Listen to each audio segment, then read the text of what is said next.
Welcome to the Michigan Man Podcast on Wolverine Sports Radio, a member of the V Sporto Network, and in partnership with SB Nation's Maize and Brew, for Wolverine fans from coast to coast.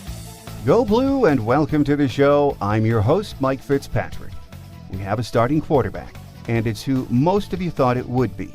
Beat writer Cody Stavenhagen from The Athletic Detroit joins me in just a minute on this week's Game Day segment. First, a few news and notes to get us started. Cody and I recorded this segment on Monday morning, and as you'll hear in a moment, we didn't expect a starter to be named at quarterback this week, or even before the Notre Dame game. Just moments after I hung up with Cody and started editing this interview, the news hit that Jim made the announcement at a luncheon. I think most of us thought at least the team would know who the starting quarterback was by this week. It really didn't matter if we knew or not. I've always thought the only people that need to know before game day are the coaches and the team. As I said, Cody and I didn't think Jim would go public with the news, but during the course of the interview today, we both assumed Shea would be the guy. The other big news on Monday came from Grant Newsome. In a 2-page tweet, he went into great detail as to why he is retiring from football, medically retiring. I was hoping Grant would come to this decision sooner or later, and I think Jim and staff wanted him to be the one that made that decision, with, of course, a lot of expert counsel. He overcame a serious injury, a life-threatening injury, and almost made it back, then realized it just wasn't going to happen. So good for him. Grant Newsome has a bright future in whatever he chooses to do, and hopefully we'll get him on the show later this fall at some point to talk about this and his future. He is staying on as a graduate assistant, though. If you're like me, you have hit the wall when it comes to previews for the coming season. If you listen to this show, I think you'll agree that it seems like we've been previewing this season since January, since the bowl game ended. My guest today feels the very same way. He's ready for some game action. Up next is first-year beat writer Cody Stavenhagen from The Athletic Detroit, here on the Michigan Man on Wolverine Sports Radio, a member of the V Sporto Network, and in partnership with SB Nation's Maize and Brew.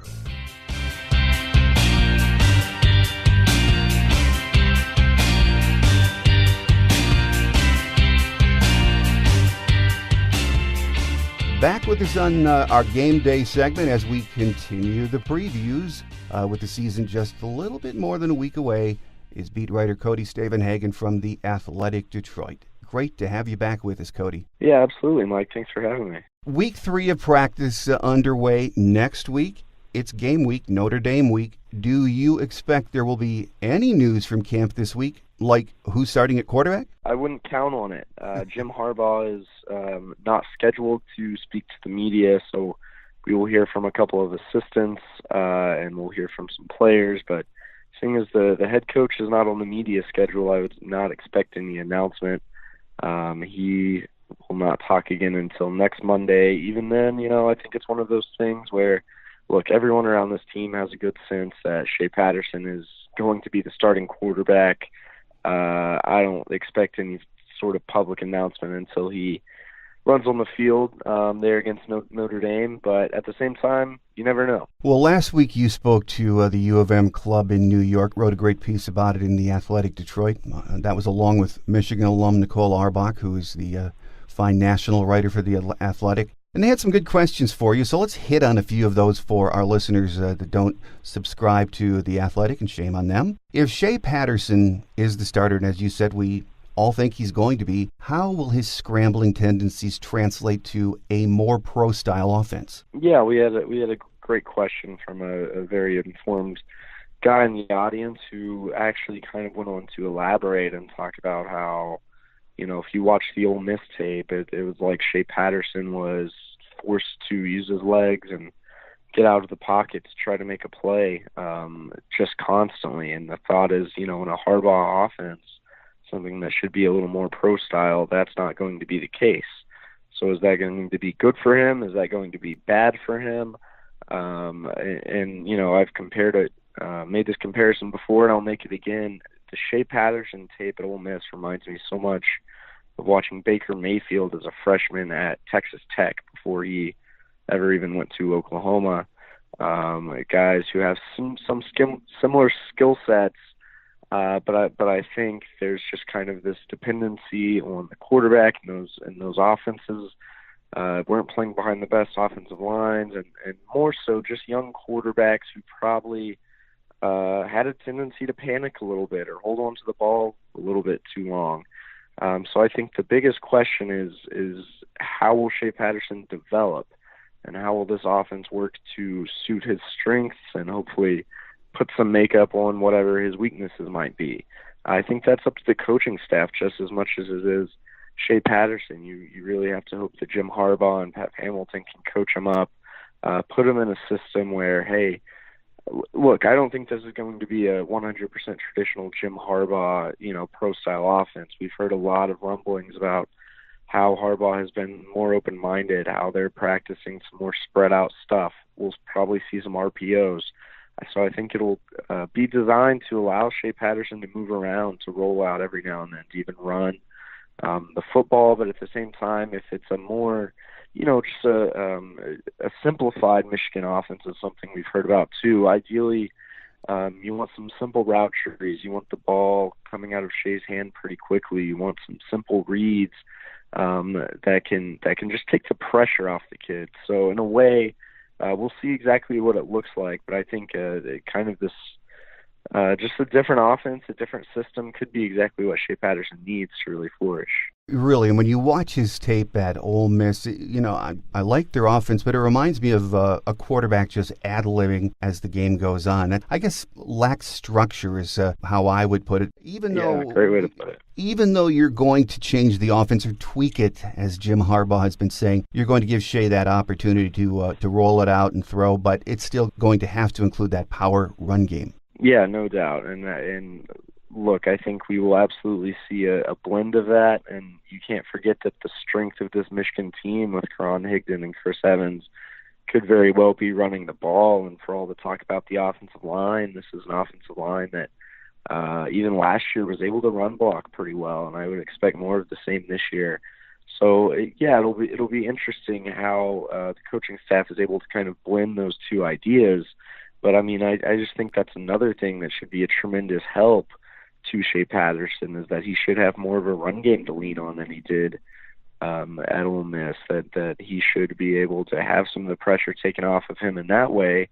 And if you look at the Michigan film from last year, I mean, gosh, team just started loading the box because Michigan could not throw the football. So this should be a symbiotic relationship where the run and the pass both help each other out.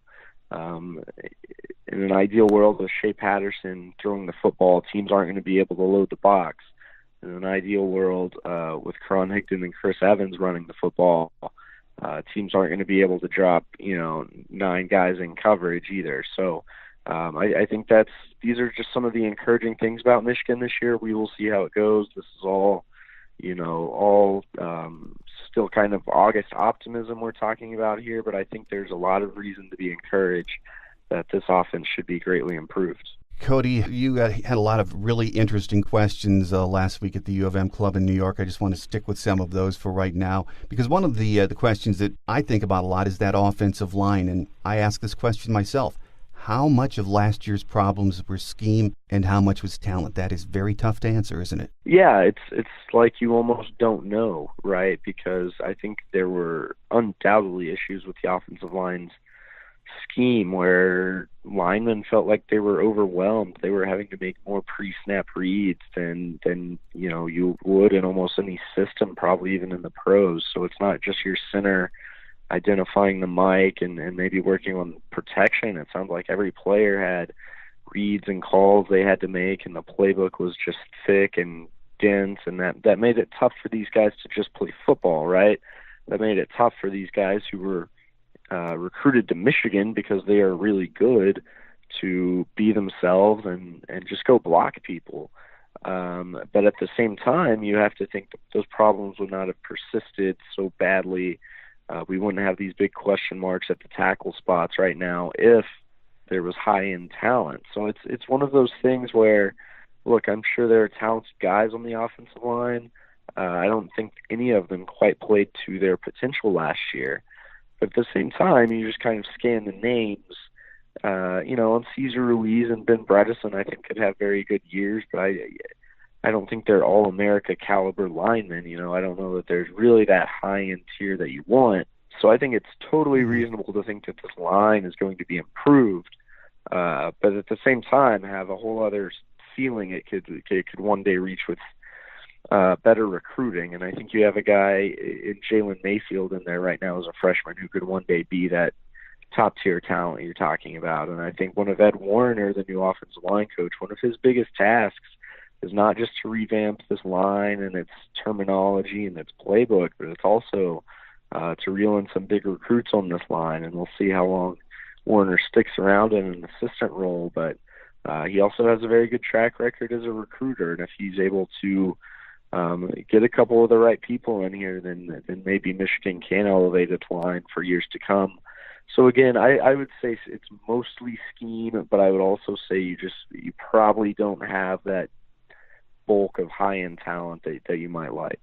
Well, you did a good piece last week, Cody, on Ed Warner and his many coaching stops, and there have been a lot of them. And he is so highly regarded by everyone he has ever worked with and by the players he's coached. Seems like wherever he's been, the kids, he really buy into his methods, don't they? Yeah, I did a whole story on, people forget Ed Warner was the offensive coordinator on a Kansas team that went 12-1. And that was his first year as offensive coordinator, and talked to a lot of the people around that team who gave Ed Warner a ton of credit for making that happen, because he came in and he switched Kansas from a traditional offense to a more of a no-huddle spread offense, and he developed a quarterback in Todd Reesing. And yeah, you hear the word teacher a lot, and that's so fitting, because it sounds like that's exactly what this Michigan offensive line needs. It's just someone who can teach these guys the mental aspect of the game, but also simplify it for them to where on game day they don't have to think. They can just react. It sounds like Warner is the type of guy, the type of coach who is perfectly suited to make that happen. And yeah, that's why he's been successful at all his many stops. His coaching trajectory is interesting. Not long ago, he was, offensive coordinator at Ohio State, and then he was at Minnesota for a year, and now he's here. And obviously, he's coached at Notre Dame, and he's coached at Army and Navy, and all kinds of places. But he's been successful everywhere he's been, and I don't think there's any reason to believe he won't be successful at Michigan as well. And the thing is, with the offensive line, we have thought about this, talked about it, analyzed it since last January after the bowl game, and we just are not going to know until we tee it up in a couple of weeks against Notre Dame. But I know Michigan fans don't like to hear this, but when you look at, okay, if Shea Patterson's the quarterback, you look at the running backs, the wide receivers that we have, does this offensive line have to be great or just good for this offense to be successful? Yeah, I think if you have a good offensive line, it can be a successful offense, and that's also, depending on how good Shea Patterson can be. Is he a good quarterback, or is he a great quarterback? But it's important to remember that those two things can be very closely related. Shea Patterson's job will be a heck of a lot easier in his first year here at Michigan if he's playing behind a great offensive line. Now, I would tend to say I don't know that I would expect Michigan's offensive line to be great by any means, but I think if it's good, if it's adequate, if you give a good quarterback enough time, enough room to do what he can do, and then just given the running backs you have, I think Michigan can certainly thrive offensively. But in an ideal world, yeah, you want that great dominant offensive line that's just not letting guys through. But I don't see that happening at Michigan this year. I think you'll have to settle for, a good offensive line, and there's nothing wrong with that either. Well, Cody, last week in the same piece, you mentioned names of some sleepers to watch on both sides of the ball, and that was starting with defensive tackles Aubrey Solomon and Michael Dwumfor. Why do you consider them sleepers? Yeah, these are guys we've been hearing about since the spring, since before I was even on the Michigan beat. Guys who will have opportunities to start and really embrace them in the spring and now into the fall. I think Dwumfor in particular is a guy who could end up being an all-conference type player there on the interior of Michigan's defensive line. And you just look at that position group where you already have Rashawn Gary and Chase Winovich on the ends. You have Greg Madison, a veteran and experienced coach. Those tackles are going to be in great positions to thrive. I think they're both great athletes and talented players who really could be on the precipice of a breakout year. Well, running back Berkeley Edwards you see as a deep sleeper. You like what he might contribute on special teams, don't you? Yeah, it's tough to know with Berkeley Edwards. A lot of people aren't super high on him. He's played at Minnesota and Central Michigan, and he wasn't overly successful at either of those places. He wasn't recruited out of Michigan in high school, but he is actually the most experienced special teams player, kick returner on this team. Did a lot of it at Central Michigan. And I think that's something the Wolverines need. They ranked, I think it might have been in the hundreds in kick return, and they weren't much better in punt return.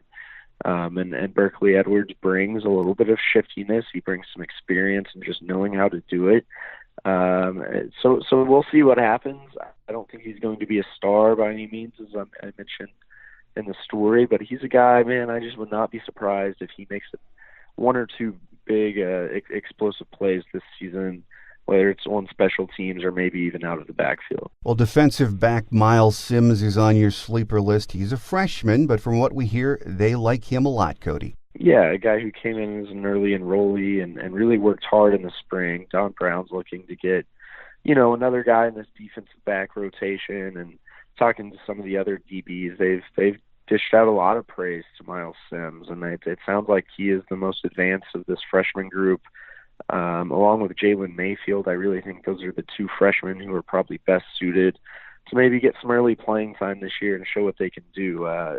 Sims obviously has a lot of very good defensive backs in front of him, but Michigan needs a guy to help out in nickel sets, or even just a guy to give another player a break during the game. I think Miles Sims might be the type of guy who can step in there and contribute a good amount as a freshman. Well, you also mentioned Josh Uche, who might be a sleeper, but he sure isn't a secret. Both Jim Harbaugh and Don Brown have raved about this kid since camp opened, even before.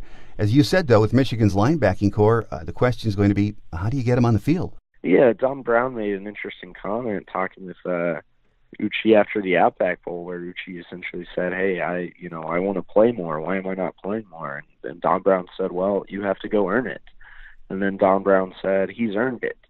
But then you look at the depth chart, and I'm not exactly sure where that playing time is going to come. I mean, I know obviously Don Brown likes to get very creative and mix and match personnel, and I think there will be certainly some formations that can use Uchi's skill set, but yeah, it's just tough because this is a very talented defense. Now, I think Josh Uche is a very improved player, a guy who really has some great physical tools and can fly around and hit people, and really could end up thriving in this defense, but it's just a matter of when and where.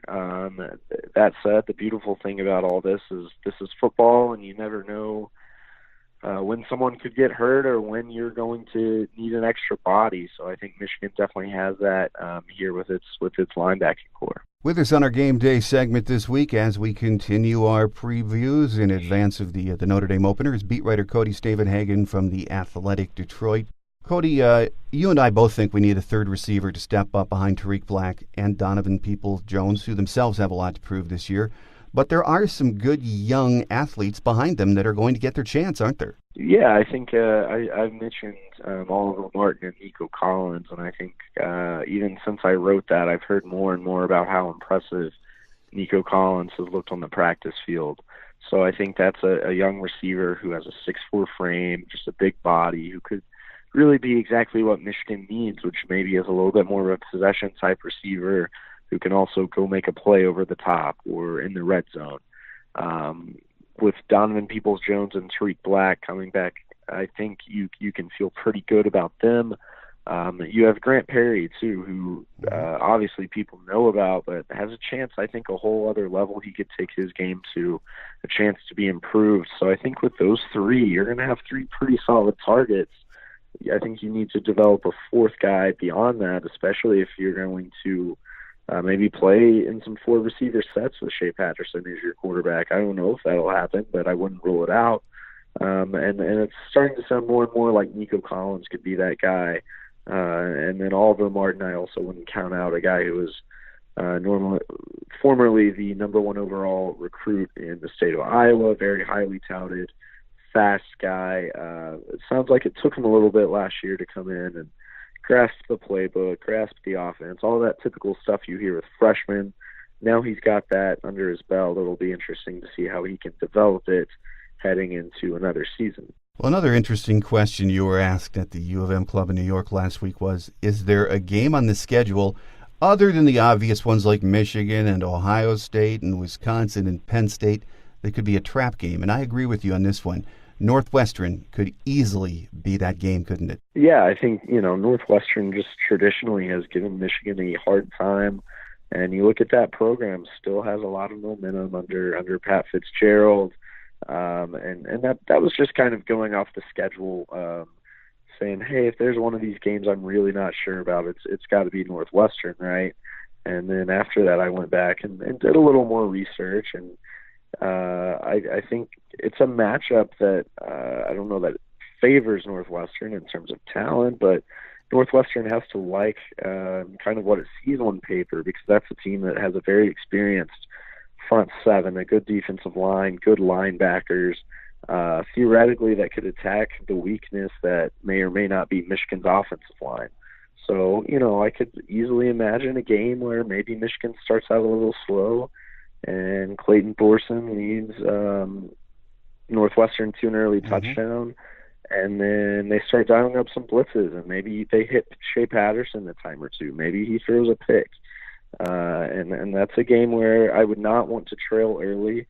It'll be in Evanston, which, hey, I'm well aware. Okay, that's not the greatest home field advantage, but it's still a home game. I'm sure Northwestern would rather play there than in the Big House. And there are just a lot of factors where I would say, hey, watch out. When Michigan shows up that day, that's not a game in which I would want to be trailing early, because if you do, you might not recover. You might not get back in it. Well, on another topic, Cody, this week Ohio State will make their decision, supposedly, on the fate of Coach Urban Meyer. Would you be shocked if they parted ways with Urban? I don't know if shocked is the word. I would probably be surprised.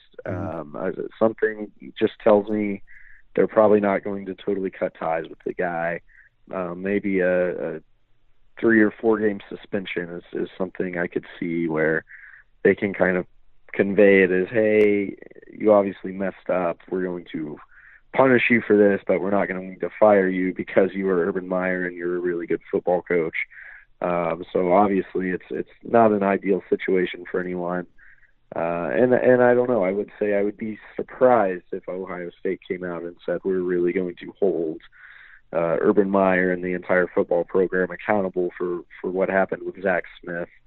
But that just seems like a little bit of a stretch in college football with a coach like Urban Meyer. I think if it were a lesser coach, they would probably part ways with him, but that's not the case.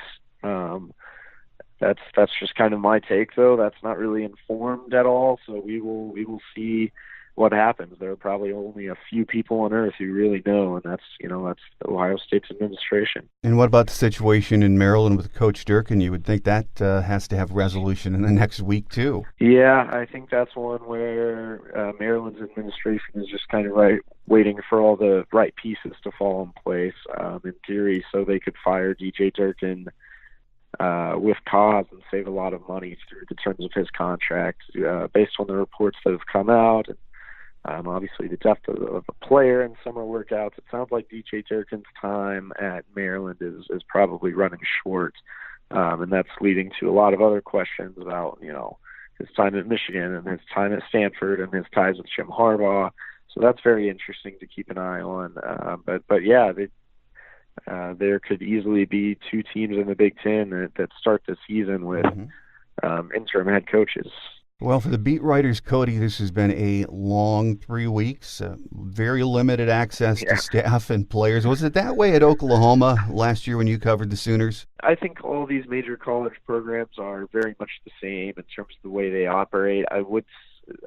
So there are kind of pros and cons everywhere, right? Oklahoma, there was no practice access. There was, a lot of information that was being locked down. I would say here, the good thing is you can talk to assistant coaches a lot more.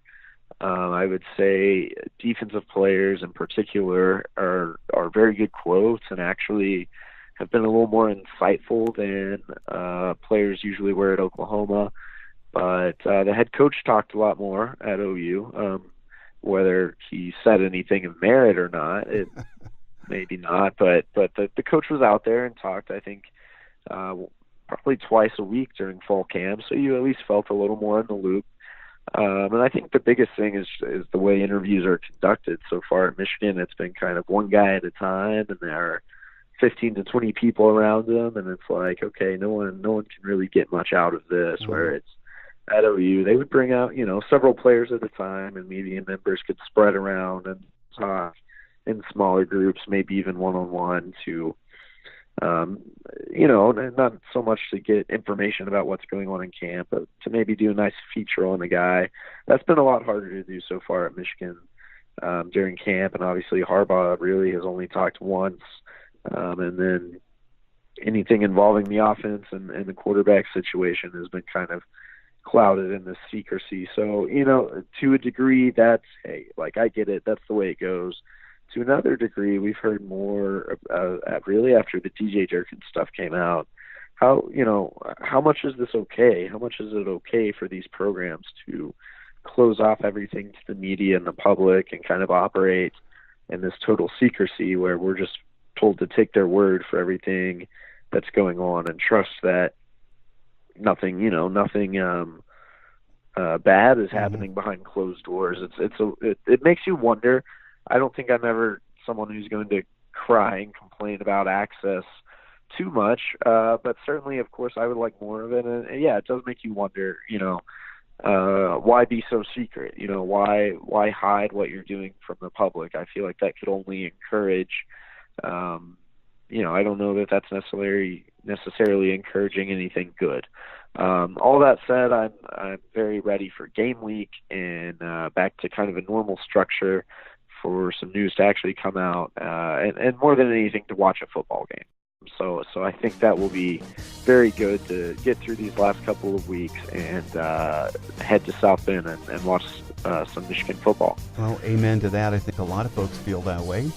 For those of our listeners who don't know, this is Cody's first year on the Michigan beat for the Athletic Detroit. He's doing a great job, and that's a subscription-based site that does a wonderful job covering not only Michigan, but so much more. I'll have the information up on my show notes page. Cody, thanks for joining us. We'll get you back in a couple of weeks, and by then we'll have a much better idea what kind of Michigan team we have, so we look forward to that next visit, Cody. Yes, absolutely. Thanks very much for having me, and I would just say keep an eye on the Athletic. I think my best stories are totally yet to come. I think hopefully there will be some good ones in the next couple of weeks, and well beyond that too. So thanks for having me, and just like everyone else, I am looking forward to this season. Quick Hits is next as we wrap it up for another week here on The Michigan Man on Wolverine Sports Radio, a member of the V-Sporto Network, and in partnership with SB Nation's Maize and Brew.